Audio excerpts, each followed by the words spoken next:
Անցած շաբաթվա ամենակարևոր իրադարձությունը դա Հայաստանի եւ Ադրբեջանի միաժամանակ միանալն էր Թրամփի խաղաղության խորհրդին։ Ինչքանով է օրինաչափ, որ եւ Ադրբեջանը եւ Հայաստանը միաժամանակ են միանում այս խորհրդին։ Որքան օրինաչափ է, այնքան էլ տրամաբանական է, որ առաջարկ պետք է լիներ, առաջարկին է չմերժեին երկու երկրները։ Կարող էին մերժել։ Չեմ կարծում, որ պետք է մերժեին կամ կարող են մերժել, առավել եւս, երբ որ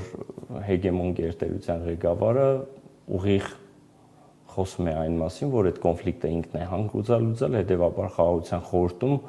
առնվազն իրենք պետք է իրենց ներկայությունը ապահովեին։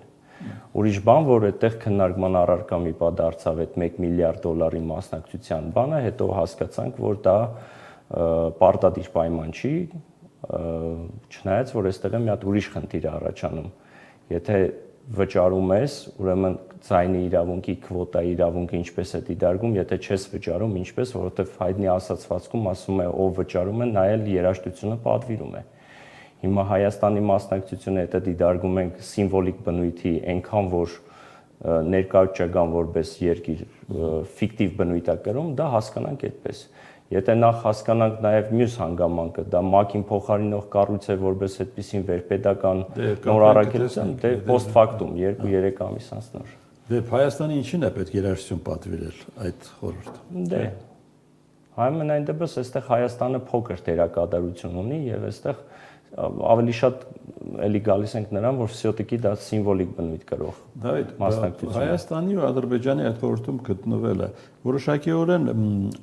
առնչվում է մեր ընդհանուր անվտանգային։ Դե տեսեք, գիտեմ նախագահ Թրամփի իր վարած քաղաքականությունը կառուցողական է այս մասով, զսպիչ դերակատարություն է։ Մի պահ պատկերացնենք առանց Թրամփի արդեն։ Ես այլ սցենարների ականատես, այլ սցենարներ ես ավելի առաջ կբերեի այդ դեպքում։ Այստեղ ավելի շատ նրա զսպիչ դերակատարությունն է, կանխարգելիչ դերակատարությունն է։ Իհարկե բնականաբար դա Միացյալ Նահանգները անում է բացառապես իր ազգային շահերի եւ պետական շահերի համատեքստում, հասկանում եք։ Ինչն է փոխել Ալիևի հռետորաբանությունը այդ իմաստով։ Եթե այդ համատեքստում ուղիղ այս համատեքստում դիտարկել թե եւ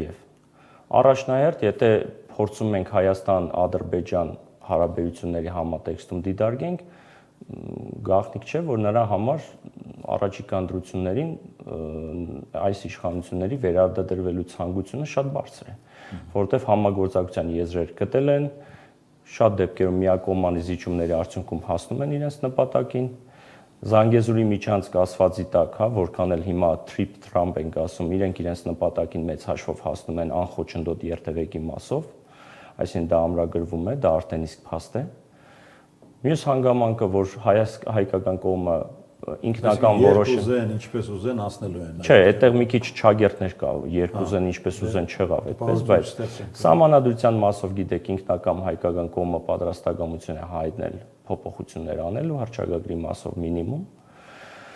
Ու այնտեղ իսկ գլոբալ տեսանկյունից տեսեք ինչ է ստացվում, քանի որ արդեն հստակեցվեց Թրամփի համատեքստում, 49 տարի պայմանագրով, իհարկե այնտեղ մի հատ մտահոգիչ հանգամանք էլ կա, որը որ մինչև այս պահը հստակեցում չի տալիս 74-26% հարաբերակցությունը, իհարկե այնտեղ բացվում է չագերտ, որ Միացյալ Նահանգները համենայն դեպս հայկական պետբյուջեին վճարումներ են անելու, այդ 76%-ն էլ իր ներդրումների մեծ բաժինը, ներդրումների եւ այլն, բայց այդտեղ ուրիշ մտահոգություններ կան, բայց փաստային է, որ հիմա ադրբեջանական կողմը ասում է հիմա դուք անունը դրեք trip Trump, բայց մենք ասենք Զանգեզուրի միջանցք, թող աշխարհը ասի միջին միջանցք, բայց մենք կարևորը մեր ցամաքային Ադրբեջանի արևմտյան հատվածների կապը Նախիջևանի հետ վերականգնում ենք ու անխոչնդոտ է դա լինելու։ Այդտեղ նաև այլ մտահոգություններ կա, որոնք եթե մինչև այս պահ օրինակ ես որպես մասնագետ առաջ էի բերում հարցադրման տեսքով, հիմնավորելով որ եկեք հիմնավորեք, որ ներպետական օրենսդրության համապատասխան հսկիչ անցագրային կետերը, մաքսայինները բացառապես ներպետական օրենսդրությամբ հայկական կողմն է իրականացնելու, այստեղ եկավ նոր իրողություն, նոր հասկացություն, իդեպ միջազգային տերմինոլոգիայով, որը որ արդեն գիտեք back office, front office հասկացություններով, ու այստեղ էլի պետք է հիմա հասկանանք, այդուհանդերձ հայ մաքսավորները օրինակ սիմվոլիկ բնույթի ֆիզիկապես զուտ են ներգրավված են լինել գործառույթների իրականացման տեղ, թե զուտ հետևելու են, որտեղ դա մեր հատվածում ենթադրենք այդ խնդիրները կլուծվեն ինչ-որ բայի։ Հիմա մենք ենք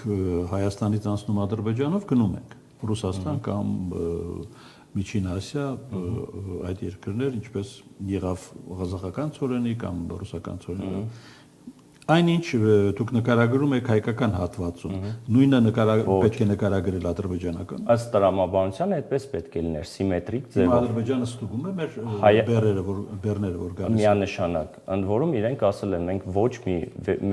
միջազգային կառույց, որպես այդպիսի նման գործառույթ իրականացնող մեր տարածքում չենք հանդուրժում, չենք ընդունում։ Այդ գործառույթը վերապահված է բացառապես մենք ենք անելու, այսինքն եթե իրենց պարագայում ուլտիմատումի տեսք էր այն, որ պետք է հայ սահմանապահի հետ ֆիզիկական կոնտակտ տետատետ հանդիպում չլինի, իրանց պարագայում հասկանալի։ Այսինքն կարծում եք, որ այս խնդիրը կարելի է լուծել նաև առանց Վաշինգտոնի։ Ես չեմ կարծում, որ չէ, տեսեք, եթե Ադրբեջանին մնա, բնականաբար Ադրբեջանը հանդուրժողականություն չի դրսևորի։ Ադրբեջանը կարճել էր նոյեմբերի 9-ից։ Առավել ևս ապրիլ, բայց այս պարագայում պարզ է, որ չէր գնա այդ այսպես ասած ուստուպկա ասածին։ Դա ուստուպկա չպետք է լիներ, դա պետք է սիմետրիկ լիներ։ Այսինքն, եթե եղբայր դու իմ տարածքով, իմ սուվերեն տարածքով անցնում ես քո տարածք, հետեւաբար նույն տրամաբանությամբ ես պետք է, եթե դու ուզում ես, որ քո իմ տարածքում քո քաղաքացիները չհսկվեն, ուրեմն քո տարածքում է չպետք։ Լավ, ավարտենք այս կտորը։ Հիմա թրիպը մեզ համար բարենպաստ լուծում է։ Ինքը այս պահի դրությամբ, այս րոպեին առաջին հայացքից լավ տարբերակ է, լավ տարբերել։ Ես չէի ուզենա ասել, որ չարյաց փոքրագույն է, ինչ որ այլ ձևակերպումներ չէի տա, բայց շատ մտահոգություններ կա։ Ասեցի մի մտահոգություն, երկրորդ մտահոգությունը, որ 49 տարով է կնքվում, օրինակ շատ ուղիղ հարց։ Ոչ մի իշխանություն հավես չի։ Չգիտենք հաջորդիվ ինչ կլինի։ Օրինակ այս տարի նախատեսվում է Թրամփի իմպիչմենտի գործընթաց։ Մենք չգիտենք ինչ պրոցեսներ կգեներացվեն Միացյալ Նահանգներում։ Ինչքան էլ խորքային պետություն է կգնան մինչև վերջ հաջորդ իշխանությունները։ Շատ հեռու չգնանք, բերեք իրականությունը առայժմ տեսնենք, որ շատ կարևոր է մեզ համար հիմա։ Վենսը գալիս է Հայաստան եւ Ադրբեջան։ Ինչ կարևորություն ունի այս այդ։ Առհասարակ կարևոր, ընդհանրապես տնտեսական քաղաքական ճարտարապետության օրակարգը, որը սահմանված է Հարավային Կովկասում, այդ առաքելությամբ է գալիս բավականին ընդգրկուն ծրագրերով։ Այստեղ որպես այդպեսին տեսեք, խոսվում էր բացառապես Երևան այցելության մասին, Դավոսյան հանդիպումից հետո պարզվեց, որ նա նաև այցելելու է Բաքու։ Ու այստեղ մի փոքր տարակուսանք առաջացնող ու որոշակի լարվածության մթնոլորտ ստեղծող իրավիճակ է ստեղծվել հայտնի ստատուսից հետո Թրամփի, որտեղ սևը սպիտակի վրա գրված էր, որ թե ինչ կոնկրետ գործառույթով գալիս է նա տարածաշրջան։ Եվ եթե այստեղ ճագերտները բացում ենք, մինիմում մտահոգիչ իրավիճակներ են առաջ գալիս։ Կոնկրետ ի՞նչն է դա։ Թե տեսեք, հայկական կողմը ստացվում է ոչ սիմետրիկ էլի առաջարկներ են լինելու երկու կողմերին, տվյալ դեպքում այնը ինչը որ պաշտոնապես հայտարարվել, դա եմ ասում։ Հայկական կողմին միջուկային ծրագրերի դրույթների հետ կապված համագործակցություն երկարատև ժամկետով ուղիղ ցիտում են։ Դա վատ առաջարկ։ Չէ, շատ լավ առաջարկ է։ Հեռահար նպատակում տնտեսական գործոնն էլ հաշված շատ լավ է։ Ես ուրիշ բան եմ ասում։ Երբ որ դու համադրում ես, թե Բաքվին ինչ է առաջարկել, Բաքվին առաջարկվել է ընդհուպ մինչև 907 բանաձևի մասին, որ ես ժամանակին ակնարկում էի, որ կարող է լուծարվի, չեղարկվի։ Հիմա գնում են այդ տրամաբանության, որտեղ ես ավելի մանրամասն գիտեմ, մոտորանավակներ եւ բրոնեժիլետներ։ Ահա, ստացվում է ռազմաստրատեգիական, ռազմատեխնիկական, այնինչ անում է մեզ հետ եւ համադրել են ոչ այն առումով, որ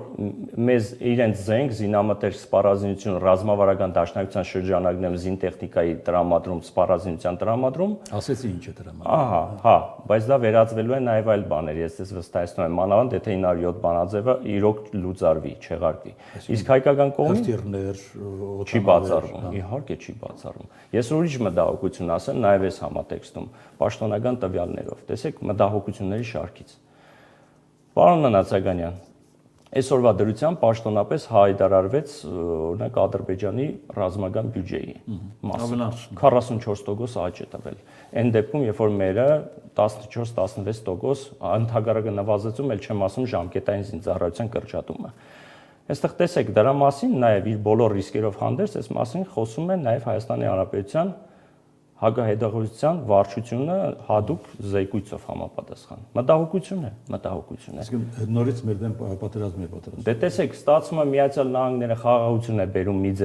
ձեռքով զինում է Ադրբեջանը։ 907 բանաձևը հետը չեղարկվում է, որը ուղիղ գիտեք, ուղղված էր Ադրբեջանի զենք չմատակարարելու։ Կա ուրիշ տարբերակ, թե ինչու են զինում Ադրբեջանը։ Կասեին այսպես, это чисто բիզնես։ Հիմա բիզնես են անում։ Այդ է մեծ հաշվով, տեսեք, կա այսպես, Հայաստանի հետ ինտենսիվ գնում է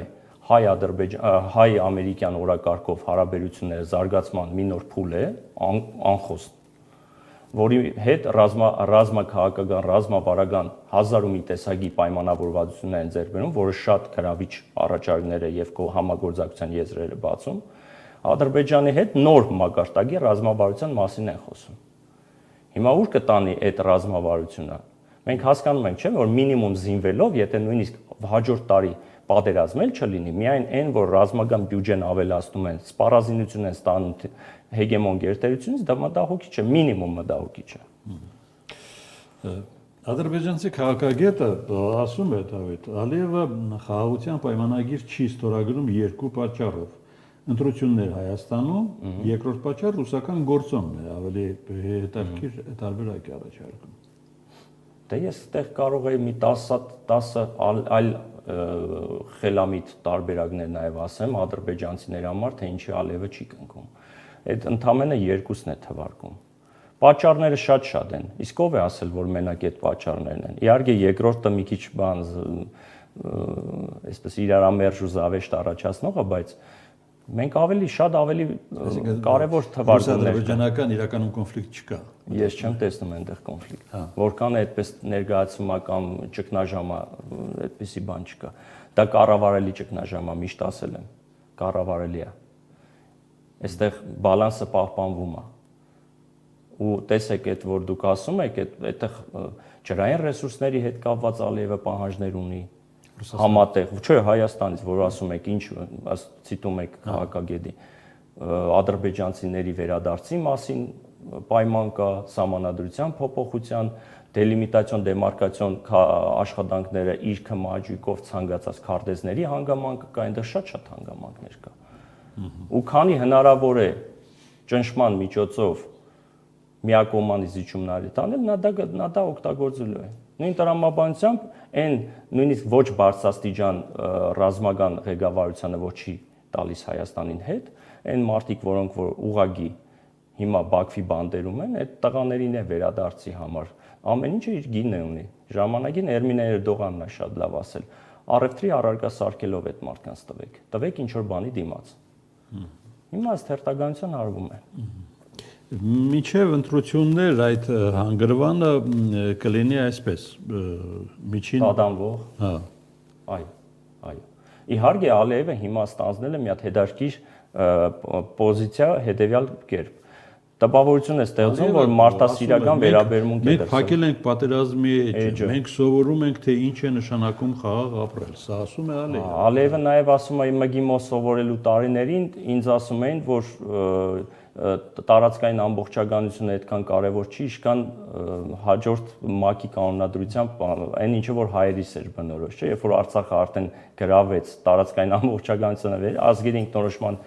իրավունքի մասին էր ակնարկում, կամ ասում է ուժն է հիմա գերիշխում։ Հիմա այդ նույն մարդուն է Զայեդի մրցանակաբաշխություն են տալիս, ընդ որում Հայաստանի ղեկավարի հետ։ Տարօրինակ չի, տարօրինակ է։ Մի թևից էլ վտանգավոր քամիներ են փչում։ Դա Իրանն է, Իրանի շուրջ օղակը սեղմվում է։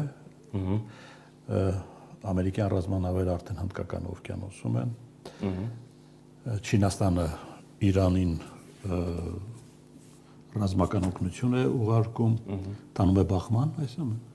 մենք պետք է մեզ պատկերացնենք այստեղ։ Գիտեք, այդ բախումը հավանական բոլոր սցենարներով կարող է լինել մոտ մի 10-15 օր առաջ է հայտնի դեպքերից։ Բայց Ամերիկան, այսպես ասած, չսրեց իրավիճակը, մինչև վերջ չսրեց։ Իհարկե, վերջում էլի դափնիները գնաց նրան, որ 70-80 հազար իրանցիների քաջ ժողովրդին նա փրկեց կոտորածից։ Այստեղ տեսեք, գիտեք, ագամա հիշեցի Հենրի Կիսինջերին, ով հոյակապ մասնագետ էր ու Իրանի մասով Միացյալ Նահանգներին ասում էր հաջորդ իշխանությունների հորդորը։ Իրանին ժողովրդական լեզվով ասած մատերի արանքով մի նայեք, երբեք չհամեմատեք մյուս մուսուլման հարևան երկրների հետ։ Մի համեմատեք ու մի փորձեք արճակատվել։ Այո, ես կարծում եմ, որ իրենց արտաքին քաղաքական դոկտրինը որքան էլ Թրամփի պես օդիոս կերպար է հիմա ղեկավարում, չնայած անկանխատեսելին է դառը ինքը, բայց ես կարծում եմ, որ Իրանի հարցում իրենք շատ լուրջ վերապահումներ ունեն։ Իրանը այս վերջերս շատ հետաքրքիր քաղաքականություն է վարում, ընդ որում դառը փորձից ելնելով իր օդը փակելու հնարավորություններ ստեղծում, Starlink-ից անջատվելու առանձին ցանց է ստեղծել։ Բավականին տեխնիկական առաջադիմություն է ցուցաբերում, ընդ որում Միացյալ Նահանգները զարմացած են այդ հանգամանքով։ Դե հիմա այդ վիճակը մեզ համար բարդություններ ստեղծում է, թե մեզ պետք է կայուն Իրան, ու մեզ պետք է որ Իրանում ներքին խժդժությունները չհասնեն այն բանի, որ ընդհուպ մինչև իշխանափոխություն լինի, որքան էլ որ օրինակ իմ պատկերացմամբ այդ իշխանությունները մեր համար լիարժեք իդեալական չեն,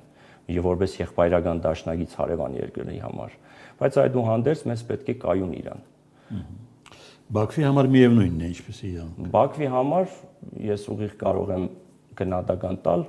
որքան էլ իրենք ցուցադրեն, որ եղբայրական երկրներ են, կրոնական նաև տեսանկյունից եւ այլն, բայց օր առաջ դուք տեսեք իշխանամերձ մամուլը ինչպես էր արձագանքում այն ինչ որ տեղի ունենում Իրանում։ Եթե մեր մասով արևմտյան Ադրբեջան են ասում են հարավային Ադրբեջան արդեն, ակնարկելով Մակու, Թավրիզ, Ուրմիա, այսինքն իրենց օր առաջ նայում են մասնատված Իրան լինի, որտեղով որ նաև ըստ իրենց պատկերացումների իրենց առավելապաշտական ծրագրերը պետք է իրականացվեն։ Գիտեք, Իսրայելի արտգործնախարարն է այսօր Բաքվում։ Այո։ Հա։ Եվ շնորհավորել է Ալիևին հայ-ադրբեջանական խաղաղության օրակարգը։ Շնորհավոր են, ինչի՞ չէ։ Հա, բայց ոչ շարքային շնորհավորանք է, չէ՞։ Չէ, դե զարմանալի էր ամենայն դեպս, հա, բայց սպասեք, գիտեք, դիվանագիտության մեջ չի կարելի այդպես, ես չեմ պատկերացնում, որ նման կատեգորիայի մարդիկ էմոցիաներով շարժվեն կամ իրենք թեկուզ ձևական պահը պահում են։